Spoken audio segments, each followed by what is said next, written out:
सोचिए, एक ऐसी रात जहां न गोलियां चली, न बम फटे, न आसमान आग से लाल हुआ। फिर भी भारत ने अपने 20 वीर सपूत खो दिए। ये कोई आम रात नहीं थी, ये एक विश्वासघात की रात थी। 15 जून 2020, लद्दाख की गलवान वैली, एक ऐसी जगह जहां हर पत्थर इतिहास से भरा है और हर सांस में तनाव घुला हुआ है। 1962 के युद्ध के बाद से ये इलाका भारत और चीन के बीच सबसे संवेदनशील माना जाता रहा है। दोनों देश इसे अपना इलाका मानते हैं और इसी वजह से यहाँ शांति भी हमेशा नाजुक रही है।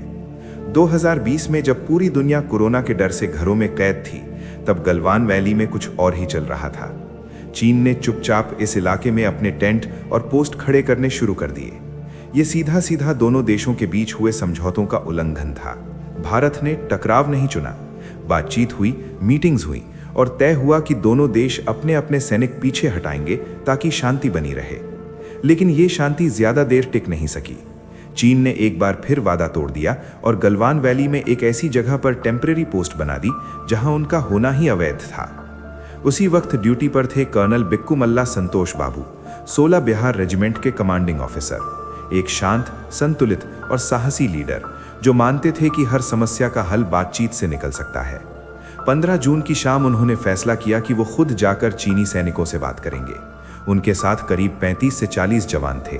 शाम लगभग 7 बजे वे चीनी कैंप तक पहुंचे और शांतिपूर्वक कहा गया कि अग्रीमेंट के अनुसार ये कैंप हटाना होगा। शुरुआत में चीनी अधिकारियों ने सहमति जता दी। सबको लगा कि मामला सुलझ गया है, लेकिन जैसे ही भारतीय टीम वापस मुड़ी, अचानक पीठ पर हमला कर दिया गया। ये कोई झगड़ा नहीं था, ये एक पहले से रचा गया जाल था।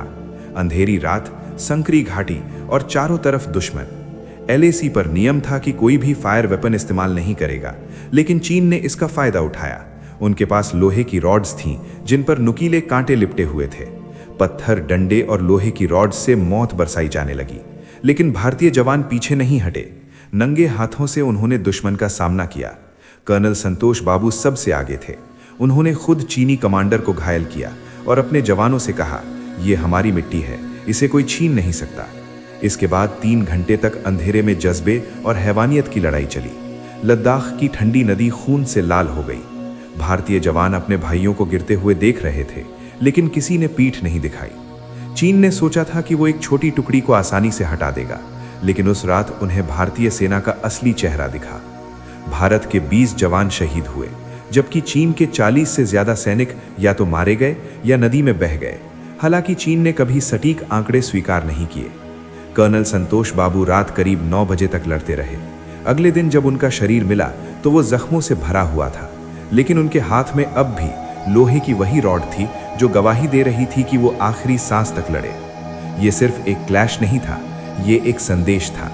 इसके बाद भारत सिर्फ शोक में नहीं डूबा, बल्कि एकजुट हुआ। चीनी ऐप्स बैन हुए। इकोनॉमी से लेकर सीमा तक भारत ने साफ कर दिया कि हम शांति चाहते हैं, लेकिन कमजोरी नहीं। आज भी गलवान की ठंडी हवा, वहां के पत्थर और वो नदी उस रात की गवाह हैं जब सिर्फ 20 जवानों ने पूरी दुनिया को दिखा दिया कि भारत माँ के लाल कहकर नहीं, करके जाते हैं। और यही वजह है कि वे अमर हैं। जय हिंद।